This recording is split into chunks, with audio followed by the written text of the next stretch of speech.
Hello, everyone. Today we've got Marek joining us on the show from Vestberry. Marek, thanks so much for coming onto the show. Maybe you can tell us a bit about yourself and what Vestberry is doing. Sure. Thanks a lot for inviting me. It's a pleasure to be here. Well, my name is Marek Zámečník, and I'm the co-founder and CEO of Vestberry, which is a software as a service for private equity and venture capital funds. So a very niche, narrowed market, but I think very interesting and to be reinvented from the back office side, which is mostly based in the Excel spreadsheets and spreadsheets in general. Okay, so it's a platform for the back office of VCs, investment firms. Like, what kind of things does the product do? So yes, basically, if you think about investment funds, so let's say a venture capital fund, usually the teams are split into kind of the front office teams who are responsible for the deal making. So these are usually the investors you would talk to at conferences. And then after the deal happens, there's a post-investment team, which is taking care of the portfolio management, portfolio monitoring, report creation. You have to report to the investors or the internal stakeholders. They just have to see what's happening in their portfolio companies. So we are in the post-investment world where our tool is helping to streamline the processes, also do the data collection from portfolio companies, and then provide some data analytics on top of it. So essentially, the investors can make better investment decisions, whether, for instance, they should do a follow-on to the company or they should leave it. I always find it quite interesting when people are doing working on businesses which are very specific, and especially it often to me sounds like you have to have been deep in that space and come up with this unique insight or observe this unique insight. So how did you come up with Vestberry and what got you into this? Yeah, this is a very interesting question. I started off my career now back in 2012, where I worked for an investment fund in Southeast Asia, in Kuala Lumpur, where I was working closely with the portfolio companies, and I was also responsible for the portfolio management bit, where I had to collect a lot of the KPIs from the investee companies. I would then crunch the numbers and create some nice looking PDFs to our investors. And basically, what I realized is that it's a very I would say specific workflow that you follow on a quarterly basis or yearly basis. Also, the reports, they have some kind of standards how they should look like.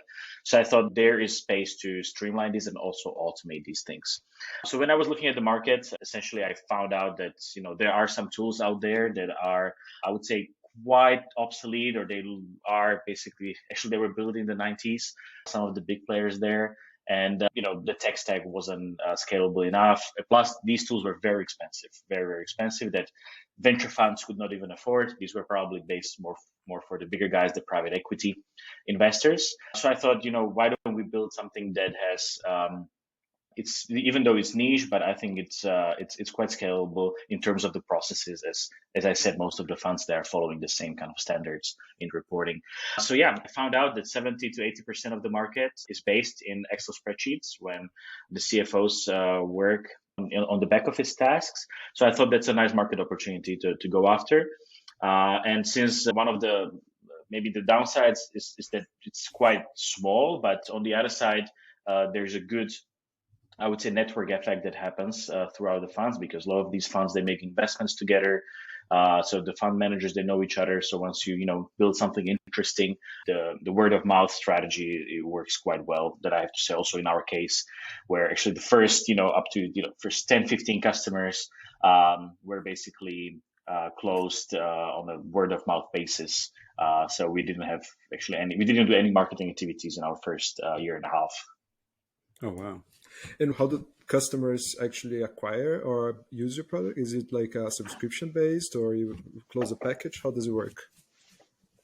So our customers, they pay yearly upfront fees. Maybe what's different here is not the standard SaaS, where you kind of put a credit card and you have some kind of monthly recurring fees. There is some implementation after we close the customer. So the onboarding is wide, I would say, on a consulting basis, where since the data lives in the Excel spreadsheets, every fund manager, they have a different setup because they have their own setup in the spreadsheet. So we have to do some data consolidation, data cleanup, data quality check as well, and only then we can implement it. But then our customers, they get this kind of single source of truth, which was kind of hard to maintain in the spreadsheets, because if you have a year that has 20 years of data and 20 years of track record, it's really hard to extract something out of that data set. So the implementation, I think, is quite a challenge here. But on the other side, it's an opportunity for the funds to have something consolidated, and usually they have it for the first time properly consolidated.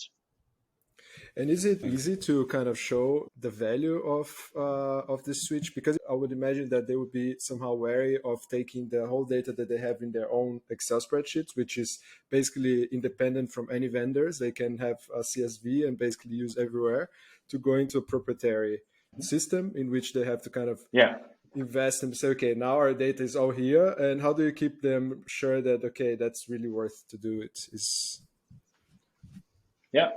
Definitely. I think what's the strong point here is that there are certain metrics or certain calculations that are very specific to venture or private equity, such as you're looking at IRR, so the internal rate of return, or TVPI, which is essentially the multiple on the money that you invested. And these things, for instance, if you have hundreds of portfolio companies, and all of a sudden you want to look at how you are performing in a certain geography. So let's say, how are your German portfolio companies doing? And only in certain sector, for instance, in fintech, you can just, click, you can make 2 clicks and look at the data. So you can really slice and dice the data that are, venture private equity fund specific. Whereas if you would use some kind of generic tools, of course, you can build this up in Excel spreadsheets. But again, there's an always answer, like you can build anything in spreadsheets, right? It's actually quite powerful tool. However, for certain very narrow, very specific tasks, such as reporting or kind of data analysis in this space, I think tools make a lot of sense. And also on the other side, also there has been mega funds were raised in the last years, $800 billion funds in venture capital across the world, and more money was allocated into this asset class. That means that also the investors will be requiring more data points, more frequent reporting, and also real-time analysis on these, what's happening in these funds. Whereas before it was just even once a year, some kind of a PDF. But now, if they have more exposure in this asset class, they are requiring more reporting, which through spreadsheets or some kind of different workflow is quite hard to provide. It's interesting as well when I think about how you look at software development, and now we have all these analytics tools, and we can essentially dig into any metrics we want to at any point in time. But then you consider how these other industries are working with other forms of data. It's still, like you say, this sort of once a year or every quarter, we have to collect all the data and create a PDF report so that we can finally see what's the status of everything. Yeah. It's kind of what you're doing sounds, and catching up to, Sorry, go on. Yeah, and here in this use case where usually the back office teams are basically just data collectors, and then they crunch the data and they create another report to another stakeholder, right? So it's they don't have time to actually look into data and extract some insights. So what does it actually mean that my pre-seed companies are not able to raise another Series A? What should I worry about this, or should I not? Because what they do, they just report per company, but they don't have time even to take this kind of step back and look at it from the global perspective. Okay, what is happening across my portfolio companies? Of course, if you have a portfolio of few companies, 10, maybe 20, you can do that in the Excel spreadsheets. But I'm talking about funds that, if you have second, third fund, and you get 50, 60 plus companies in your portfolio, then it starts to make a lot of sense to actually look at what's happening in the data. Interesting. Who's actually not directly related, but this kind of question appeared internally for us actually quite recently. Whose job do you think is it in a team to really be the one who thinks about the data? So it's like everyone's gathering data. It could be in different forms, either in software development. In your case, it would be for investors and gathering data on their portfolio companies. And like you said, very often there's these processes of like, oh, I need this data. We need to report on this data. But very rarely do people have the time to actually just look at the data and analyze the data, ask questions about the data. But these are quite purposeful activities. And we have the same questions sometimes internally. Like we do something, like we launch a feature, for example. And then it's only after like a few weeks, it's sort of very ad hoc. Is anyone looking at the data for this? Is anyone kind of considering whether like we've done something right or wrong? Unless like, I guess sometimes you kind of set a KPI or you set an OKR and then you have like a specific goal in mind, but then you don't always you don't set these kind of things up front for everything. And sometimes there's questions that only come up after you've done something. So yeah, in your opinion, when it comes to maybe different scenarios, like whose job is it really to be the one thinking about the questions to ask of data? Right. So in our company, you set it up in a way that basically every department should be driven by data. So, I'm, for instance, responsible for sales. But then, how do we, make sure that even across departments or across teams, we are aligned, and then we look at, the data holistically.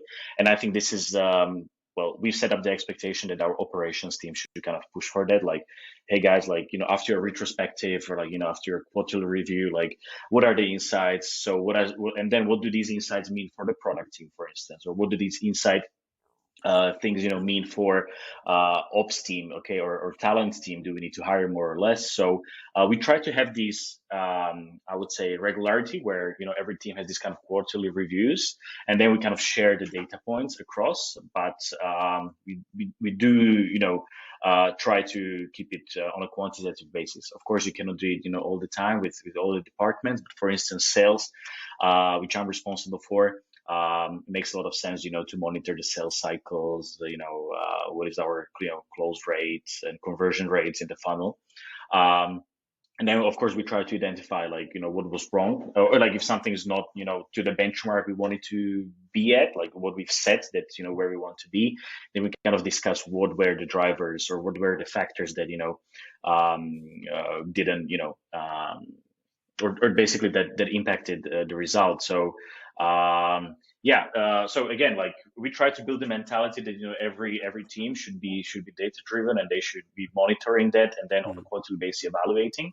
And then the ops team is responsible of putting the bigger picture together, and which is basically in our team, the finance is under ops as well, that essentially can have a financial impact as well if something is impacting the cash runway or any of those metrics. So I think that's our setup. But I think every company differs, and I could imagine that people in finance, for instance, are consolidating these things. This is how we have it at Vestberry. That's really interesting, actually, because I mean. I was just going to say that I think for us or at least for me, traditionally, when I think about data, I guess it hasn't been that long since we have, such high levels of access to data in general. So I guess the industry has been adjusting and companies have been figuring out how to work with it. But traditionally for me, it's always been someone or like a team that's been assigned to it. And I just found it really interesting what you just said, where actually data is sort of should be accessible to everyone, and actually you should empower the team or encourage the team, like everyone, to be thinking about it, looking into it, and it shouldn't really just be one department who has that responsibility. I think that's a very forward-looking view, actually, that I haven't really thought about, because nowadays I feel like in our team it's a similar thing where everyone sort of dabbles in it and looks at it, but is actually really useful if everyone sort of understands the analytics tools and digs into the numbers themselves. Yeah. But that also Daniel. shows a little bit that also shows a little bit how our analytics tools are not optimized enough in order for me as a developer to go there and gather insights out of this and have that inform my work becomes quite a big step. I don't check our analytics so much because of that.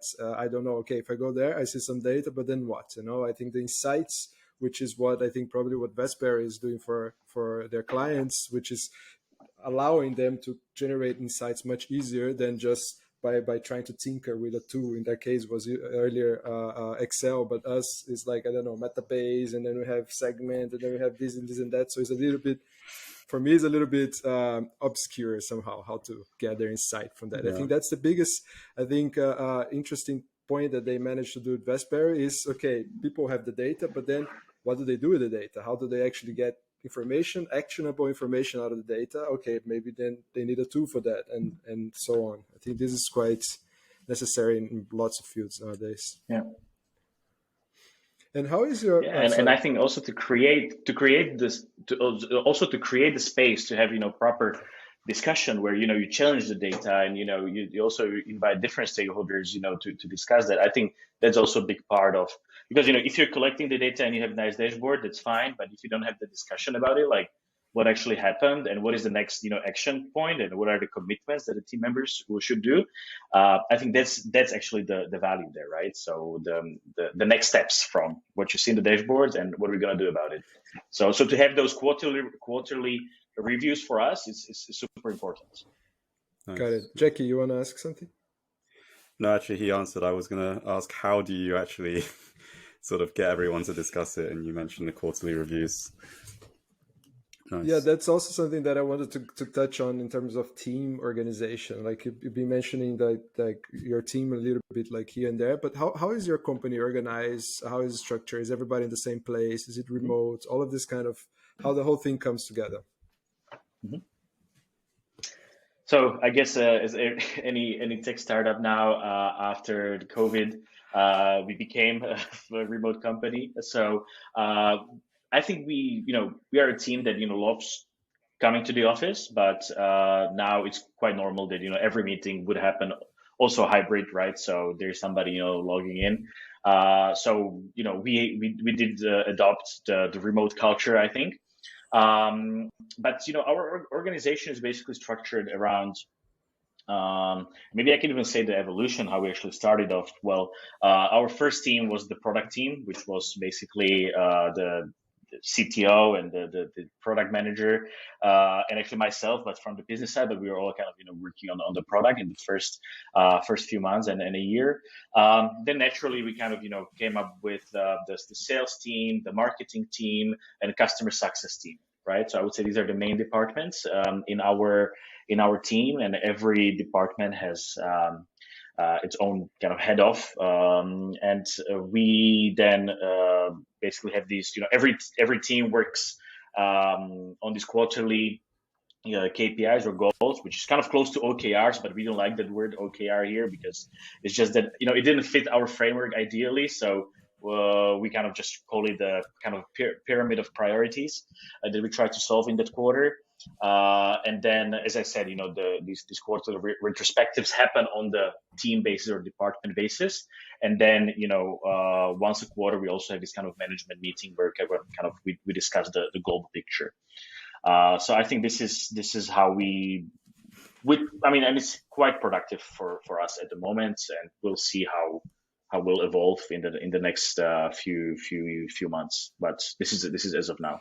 Did you start with working with OKRs and then decided that that's not for you and changed to parameter priorities, or did you already go in, okay, let's not do that, let's start different? How did this process come? And maybe you can speak a little bit more about the parameter priorities. That would be quite interesting. Yeah, sure. Well, when we were implementing the OKRs, then we had so basically all the people responsible for the departments I just described. Everybody had a different experience from different backgrounds, and I think the OKRs work quite differently in every company, right? So I don't think it's like a template that you can just take and paste it into the company. I think you have to adapt it to the existing workflow or the existing experiences of the team members. So we actually tried to kind of, do it on the template base where we said, okay, these are the best practices. These are how we're going to do it. But in the first try, it wasn't adopted well, with the team. So we tried second time. We tried to kind of explain, the mechanisms, the why it is important to be aligned. The OKRs is a good framework. However, it wasn't. It just still wasn't clicking well for the whole team because, for instance, some teams had a hard time to define certain objectives. So we thought, okay, so why don't we just kind of create a list of priorities? And it's kind of understandable. Like if something is a higher or lower priority, you know what to focus on. And we kind of created a pyramid of priorities. So, for instance, in our case, since we are a startup and we are funding our growth, we always have some kind of runway and a dead end, I would say, or deadline, I would say. So this is our kind of priority. Do we have enough of money on our balance in the bank account? And only if we are covered, only if we have a safety net with cash, then we can work on the product and we can hire more people. Then we can focus on our customers and then fuel the growth. So this is kind of like in a sense it could be written in the OKR structure. However, we just were not able to adopt it, and we just kind of built our own pyramid. So yeah, it might sound very simplistic and very straightforward, but I think when you need to align somebody, the simpler the tool, the easier it is to imagine, or simpler to understand, the better the adoption, right? And I think the pyramid analogy is very straightforward. Absolutely. I mean, simplicity is key. I think I get stuck from the acronym OKR very often. Like, so before even getting into like the actual functional use of it, I'm just like, okay, let me try and wrap my head around exactly what OKR means. And like you said, people have different interpretations of it, and it's just a completely unnecessary complication in saying, let's just set a target. I just wanted to mention, like, Exactly. Yeah, it's kind of like, oh, so it's a target. All right, why don't you just say target in the first place? I just wanted to say one thing that was really cool. Like, even though you said, oh, it's a really simple idea of a pyramid of priorities, but I was just thinking internally, Bird, we've been using list of priorities, which is kind of like one-dimensional, right? Because you have to kind of judge, this is more important than this, and this is more important than this. But sometimes things have like a similar level of importance. And like, I must admit, like, my mind was actually blown a bit when you said pyramid. I was like, yes, pyramid. I could just have a list, but the list can cascade outwards, and I can put things on a similar level, and it's just as simple as a list still. So I'm totally stealing this. Just want to say. Yeah. Yeah, like in the pyramid, you see what is the foundation, what is the building block of it. Like, if the first thing doesn't work, then you cannot move upwards, Yeah. right? So I think that's also the visualization of it. It makes an impact. Yeah, it's also interesting. It made me directly think about the Maslow hierarchy of needs that you have, like the psychological needs all the way to the self-actualization. So basically, you do not worry about that if you do not have a good base set up, and you kind of build on top of that. And then I would have, then it also makes me think about different ways of developing product. Now, you could say, okay, I'm going to develop product in a pyramid way, in a completely, not really in this hierarchy of needs or priorities, but basically you can say, okay, I can start with the base and then build the top of the base and then kind of continue until we have the final polishes. But there's a lot of frameworks that says, okay, no, you should actually go on horizontally in the product, right? That you can actually develop things at the same time, and then you can loop through, etc. But maybe, okay, let's scrap this question. I think it doesn't make sense. One thing that I wanted to ask is, what is on the top of your pyramid? What is the thing that you like, the golden? So I actually wanted to ask the same question. I want an example of the top and what's on the foundation, and just, yeah. Right. Actually, on the top, it might not be intuitive, but actually on the top is the growth of the company. What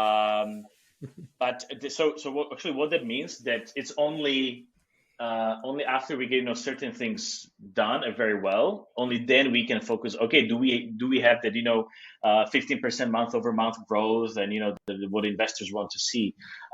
Maybe some startups or early stage companies, they were like, okay, I just really have to fuel the growth, and I'll figure out rest later.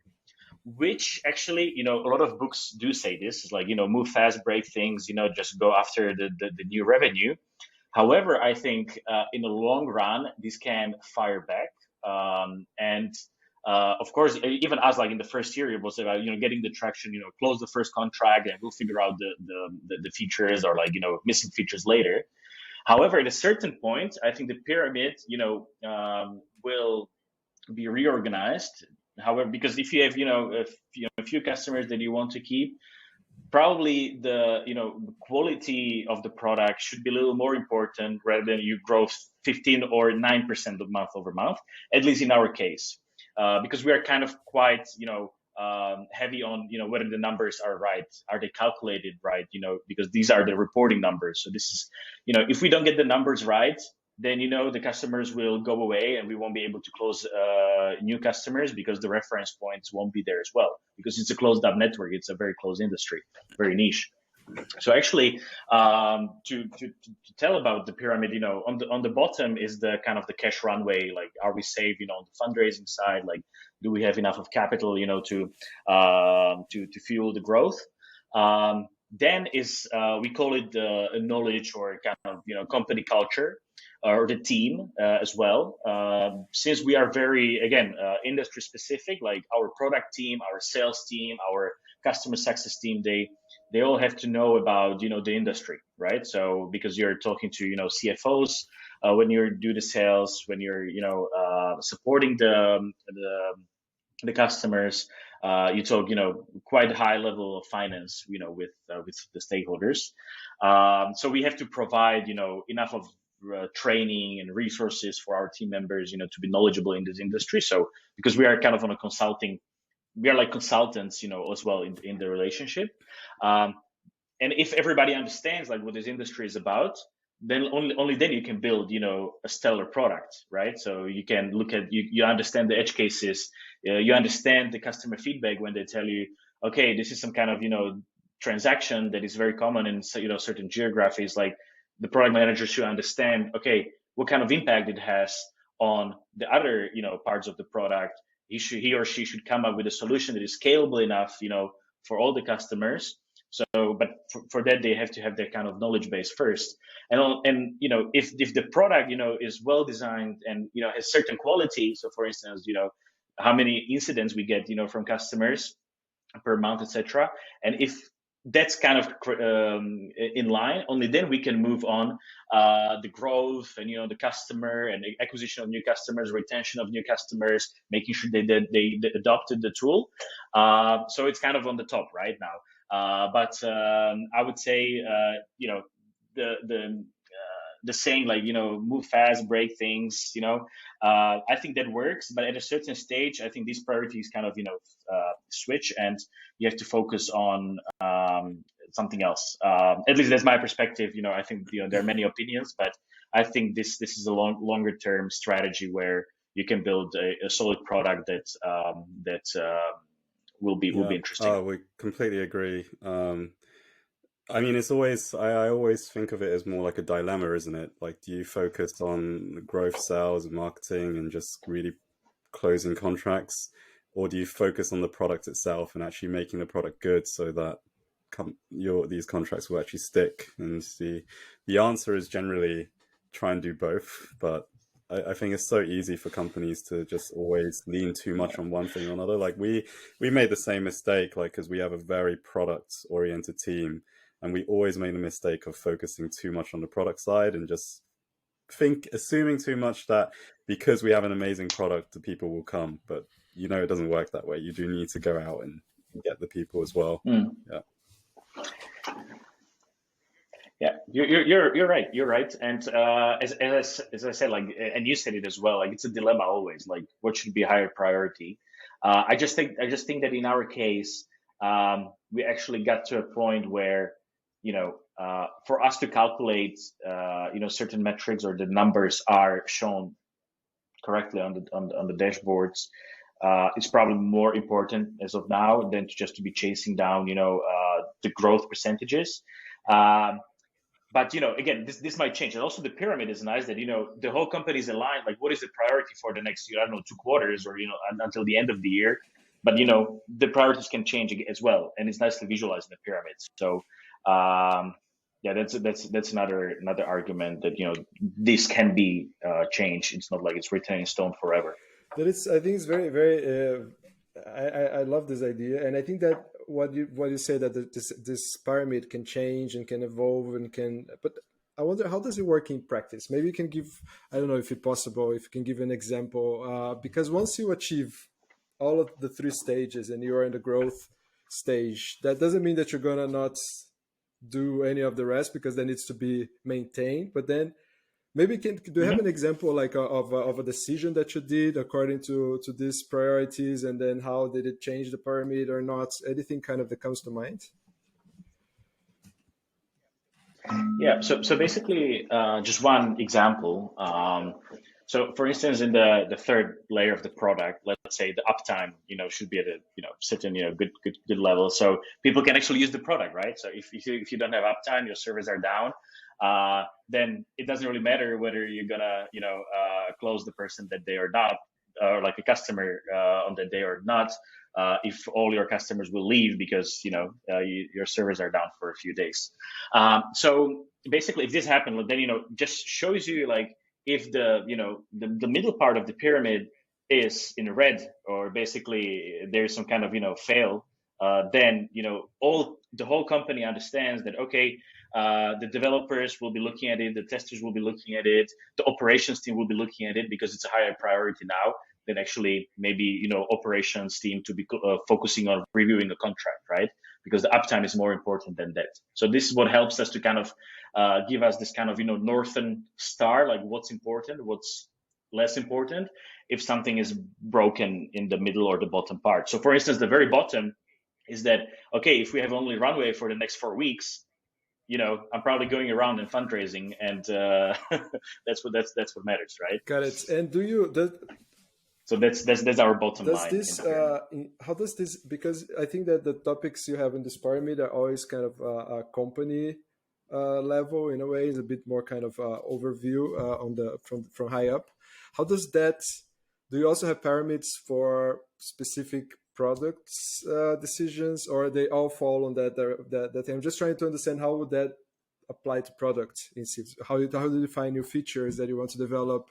How do you define things that you need to do in the product, etc.? It's always based on this pyramid, or not? So basically, within the pyramid, we have the product floor or stage layer, where it consists of certain KPIs that we want to achieve. So for instance, one of them is the uptime, another one is the quality of the product, which is defined by the number of reported bugs. But then also one of the subfloors of the pyramid is the features, right? Like what features to build, etc. And for that, we are using certain methodologies like RISE scoring system, where we kind of every request or every input that we get from customers or from the sales that we hear, we kind of score them on with the RISE scoring methodology, which is kind of what kind of reach it has, whether the features like for one customer or the basically 100 plus customers, impact, etc., etc. Plus you divide it by the effort, the estimated effort. Is it going to take 1 month to develop it, or we're going to spend 12 months on it? So yeah, that's even though it's a part of the pyramid, but then we have a kind of a different methodology how we prioritize. But again, like it's a big topic, right? Like then you have customers that are pushing for something, then then there might be some small quick wins that you could do. It could have a big impact. So yeah, even though you do have the methodology and kind of should be straightforward, but you always have the discussion like, okay, so Marek, But actually, this could be if I could actually, yeah, if you don't mind, but how do you solve these thing and actually the feature prioritization or the prioritization in your product? Like, how do you guys work with this? Do you have any Such a methodologies big in place? question. Yeah, I mean, there's methodologies in place, but I guess the more important thing for me has always been like the principles in terms of the way we view it, and we like to think of it as you've kind of got like different inputs. So you've got the data inputs, so from your metrics and usage.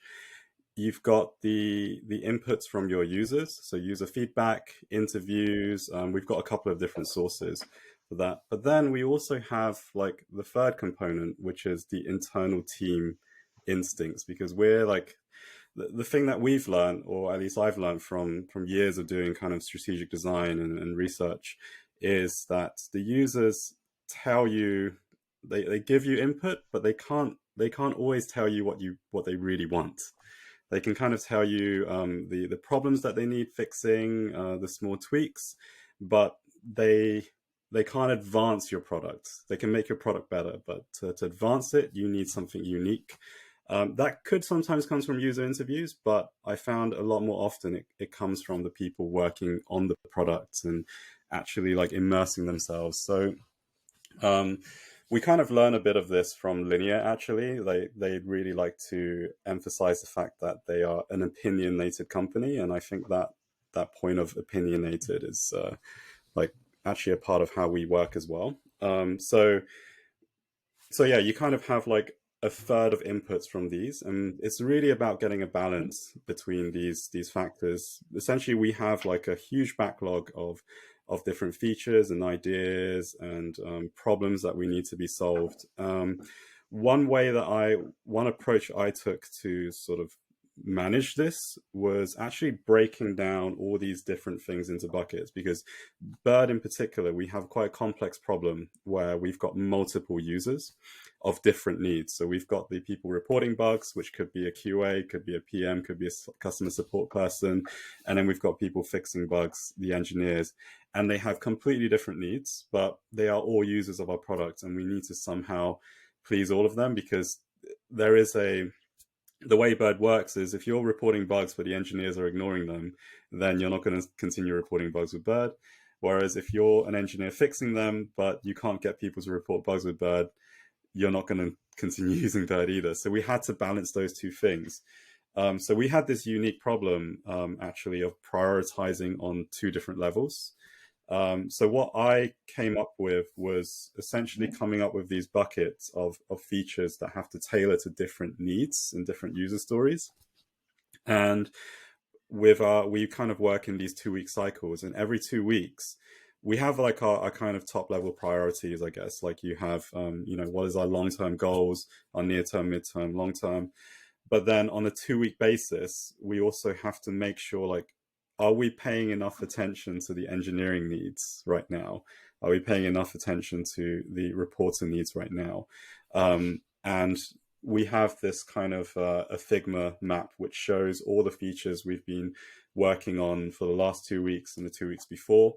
And it's literally an exercise of making sure we're doing some balance there. We're not just like, by visually showing all this stuff, we can really clearly see, hold on, we've been paying way too much attention to bug reporters at the moment. And actually there's lots of these requests and issues from engineers that we've just been ignoring.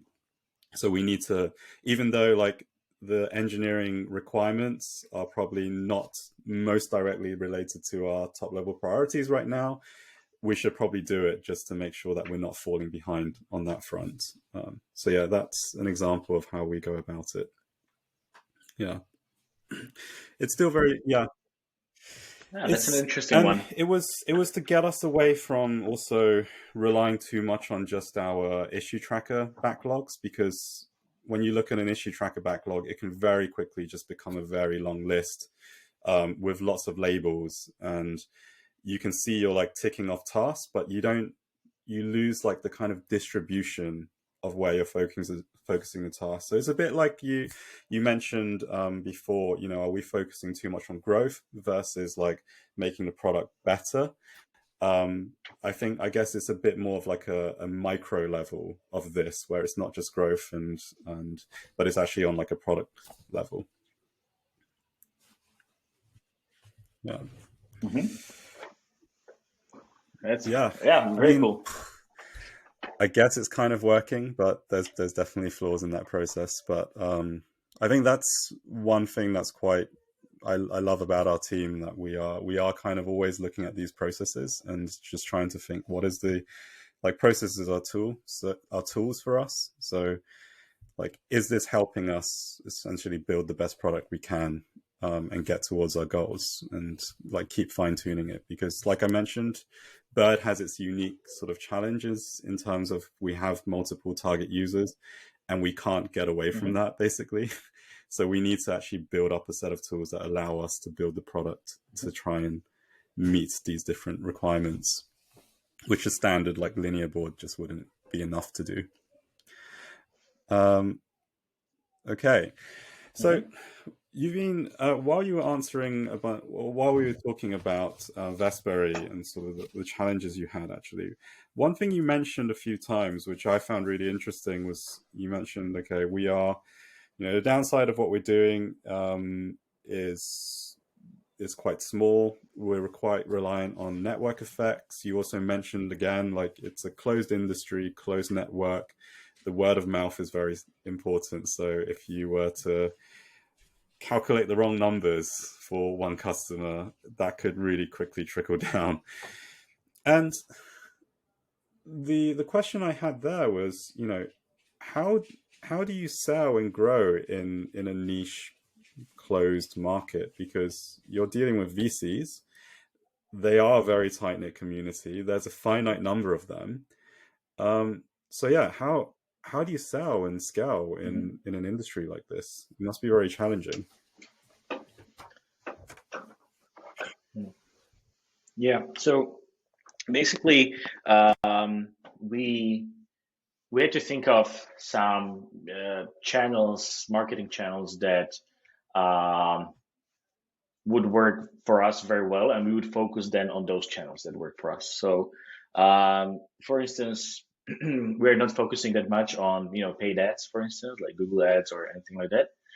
We are more focusing on, so for instance, I do webinars on a quarterly basis where we talk on topics such as digitalization of VC funds, where the trends in the tech stack of private equity and venture funds. So for instance, like, the events are working quite well for us, to an extent that actually we run our own conferences as well. So we try to put the community together, since it's a small community. So basically you can invite everybody also to a face-to-face event. And I think these are our kind of power channels that we are using, how to generate leads, because essentially we own these channels, right? The webinars and the conferences as we organize them. So this is something that is working out for us. So, but I think this is quite common in this kind of finance B2B segments, where the events are strong lead generation strategies. But then the word of mouth. So I think the customers, they talk about what kind of new tools they adopted. I know that we were mentioned a few times in kind of certain Slack groups where the finance managers are sharing their the best practices, and we were basically recommended. So I would say even the job that our customer success is doing and the product itself, this is in a way helping us to generate the word of mouth kind of leads. That's why for us, even in the pyramid, we really have to focus on the quality, because if you mess up once, as the good news can spread, the bad news can spread at the same time, right? So we do have to be cautious about this. And then it's about how effectively we can then work with the leads. That goes back to the sales processes, and how we streamline that from first point of touch to kind of qualification all the way to closing.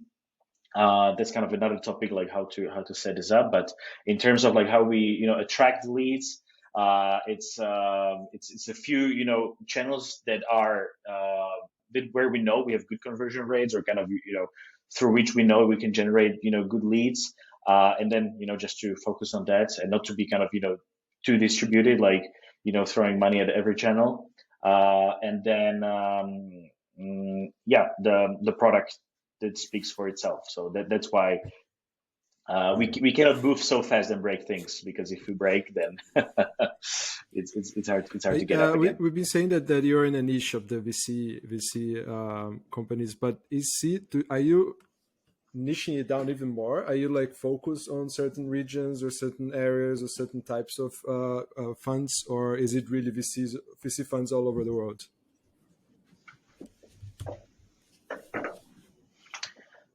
So for this year, we are focusing on certain geographies, but it's just because we want to scale per region. So we are focusing on Europe, Asia, and next year, like we'll be focusing on the US. But essentially, this could be a global, like the geography is basically the whole world, because it's such a small industry, right? So the funds that are in Singapore and San Francisco and London, have 95% the same requirements. What is the difference? What is this 5% different? If you can pinpoint some sorry, Jacky, if you can just like kind of what is the difference between dealing with funds in Europe versus dealing with funds in Asia?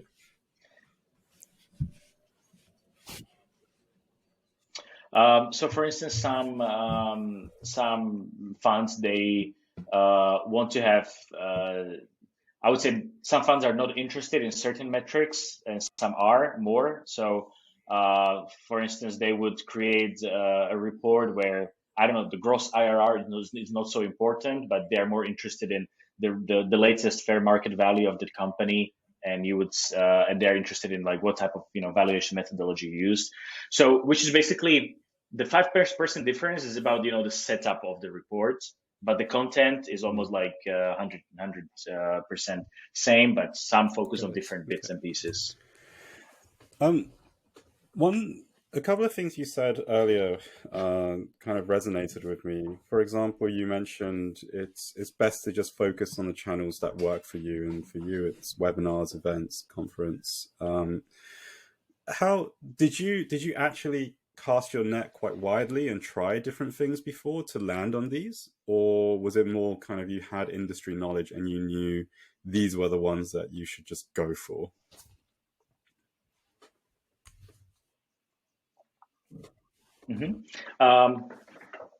Well, I think we kind of approach of both. At first, we knew that the conferences will work. Because as I said, these, the finance industry, like it's quite B2B events. So that was kind of a for sure decision. But then, we had a period of time where we were kind of testing out, online channels. We were testing out actually, channels that are, maybe Quora, places, or, Reddit. Which were working quite okay, but it wasn't so effective as those events, for instance, because this is still kind of relationship-based sales, where once they implement the tool, you're probably there for a few years, so they want to choose a vendor that they trust, and they see that you understand their needs, their problems, and the software can solve those problems. So I would say that we knew what we were going after, but also we tested out a few. It just confirmed the hypothesis that probably this is not the best avenue for us. And then for you right now, is it really like these are the focus, so you just double down on it and you just pump all your kind of marketing budgets into these kind of events and just forget about the rest? Because it's not like the reason why I asked is because it's not like because we have like my co-founder says the same thing. It's like find a thing that works and just focus on it. So I was just interested in kind of like for you, what is that level of focus? Yeah.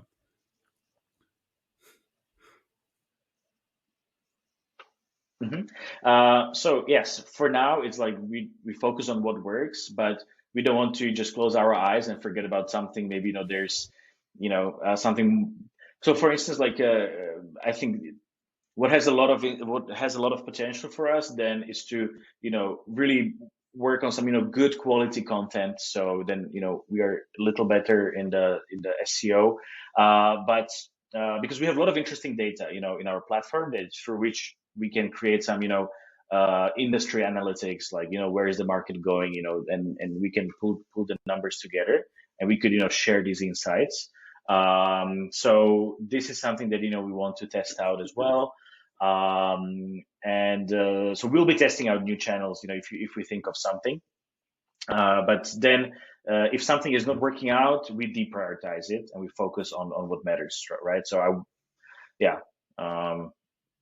essentially you look at, if that, euro you invest in, can you bring, the 2x? So Awesome. then you shut down those that don't work. And then the other one that was really interesting for me is word of mouth. So we have, I think we're similarly blessed. I would use the word blessed in the fact that word of mouth is one of our strongest channels. And it seems like it's a great one for you.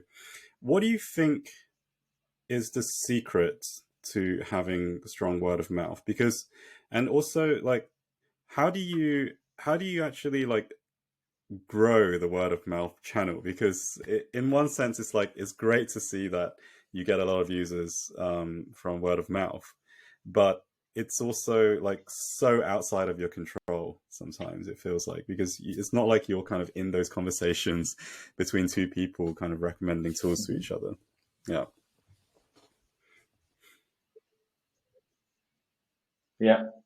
I would say it's the dark funnel of marketing, right? The lead generation strategy. Like you have no control over it. You just have no idea. But I think the only thing you can do is to have a product that, brings value, that, you have a product that, saves time or generates money. I don't know, or solves basically your needs continuously. So they see also the progress. So usually the customer is happy with the tool.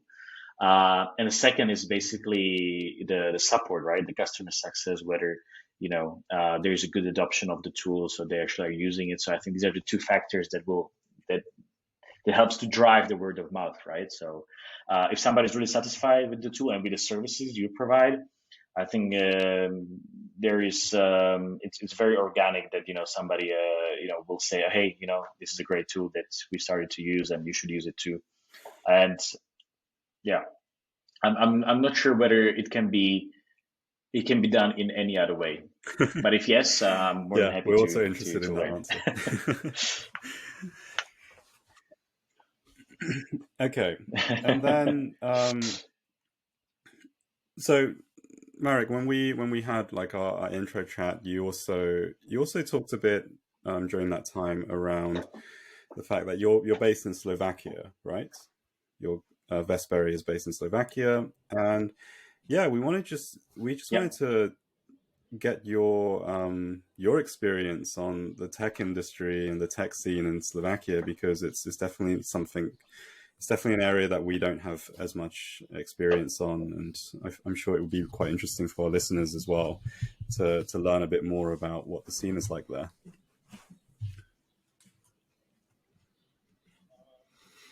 Absolutely. Yeah, well, I was born and raised here in Slovakia, but I lived for, I think, over 8 years abroad in the States, in the UK, actually. Then also Malaysia. This is where I started off my, venture career back in the days. And when I was thinking, where to go next, to establish the company and to start off my business, I knew that, Central Europe is a great place to be. And if you want to build a tech company, it makes a lot of sense because I think there's more than 2 million developers in the kind of the Central European region. So Czech Republic, Slovakia, Poland, Hungary, and they have, really good quality of code and really good quality of the skill. So it made a lot of sense to establish a company here for me. Plus, I have the background here, and being here now for more than 7 years, being back in Central Europe, I've seen a lot of development, and you might also read about some success stories out of Central Europe, such as Product Board from Prague, or UiPath, the largest tech IPO from a European company, was from Romania, right? $38 billion exit. So there are companies that are making a good name of Central Europe, and also here in Bratislava in Slovakia, I can see that how the ecosystem is transforming. Like people that graduate from good universities or even abroad, like in the UK, they come back to establish a company, right? So maybe 10 years ago they wanted to get into consulting or some kind of business role, consulting roles, but now they are thinking of establishing tech companies, which is definitely a great sign of how the ecosystem can grow. And recently as well, I'm not saying that you cannot compare the Slovakian ecosystem to like London, Berlin, or Stockholm, of course not. But what I see is the trend line, which is important. And in the last 12 months, we had exits to Exponea, which was a B2B SaaS, to Bloomreach. There was a few $100 million exit. Slido, which was the kind of this events engagement app at conferences where you could ask questions, the audience could ask questions. So there was a Slovak company, exit to Cisco. Mineit, which is a data processing, a SaaS, exit to Microsoft, and this is just happening in the last 12 months from Bratislava, which is like 500,000 of people. But I think what's important for the ecosystem is to have this kind of closed circle where you had some fun companies 5-6 years ago, they got some funding, and now they also exited. So the founders are becoming angel investors, and they can feed the ecosystem again. Same happened in Romania with UiPath, that new funds were established from the founders and the employees. So I think this is just a good sign that there's something good to come also in the next 10 years, because I'm sure that the quality of people here is quite on a high level. And so if you have quality, you have some success stories here. People learn how to build a business. People learn how to scale businesses, how to build, B2B software, or any kind of software. But we are quite focused on B2B SaaS here in this region. They learn how to do these things. Then only more will come. I'm pretty positive about that. Even though it's getting now also quite competitive with all the remote work. On one side, it's opportunity that you have access to global talent, but also people that worked, for instance, in Central Europe, now they can work for Silicon Valley based companies or London based companies, which is also driving it's kind of equalizing the costs in that way, but still I think there's a lot of room to grow. So I would say quite positive.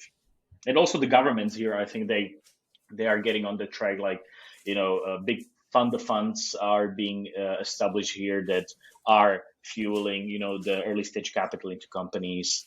So I think that's another good sign. You have a co-working space in Bratislava, no? Or do you still have it? Do you still run it? Yes.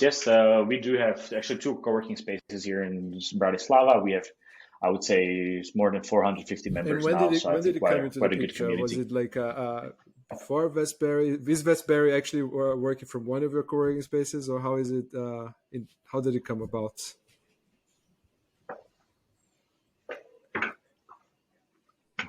So when I moved back to Slovakia, I knew that if I want to build something, I have to have access to people, or like to build a community, really.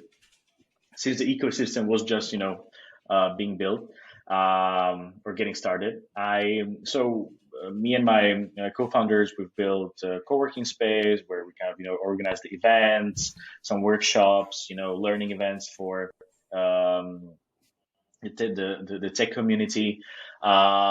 It's still up and running. Like my company sits in this co-working space. We work, we also do some, hackathons for the community. We work with local corporates to actually get them, teach them about, how startups work, how, the agile, things. So yeah, it's, I'm still active here, and I just see that it's growing, and other co-working spaces are thriving here. Wow. So yeah, Wait, it's good to have a place to go to and wait, meet is this other like, entrepreneurs. is this like your long-term strategy that has been like playing out? As in, you're like, okay, I'm coming back to Slovakia. There's lots of talent. We need an ecosystem. I'm gonna build the ecosystem. Now I have the ecosystem. I'm gonna build my business off that ecosystem. Has this actually always been part of your plan, or is it just how it's kind of like came to you? That's It has. insane. It has, and actually, one of my co-founders in Vestberry, we got to know each other through the co-work. Plus, also, now I'm not 95% of my time I'm involved with Vestberry, but the group that I established that is also holding the co-working space. We also now got a pre-seed fund. It's a 20 million euro pre-seed fund that is supporting companies, early stage companies in Slovakia. So eventually, that's kind of a result of the activities as well. Where if you have the deal flow, you have the community, you can also make the investments. A nice little strategy tip for any of our listeners thinking of building their business but owning the community of developers as well. Just find a niche, find a city which doesn't have co-working spaces, start that first.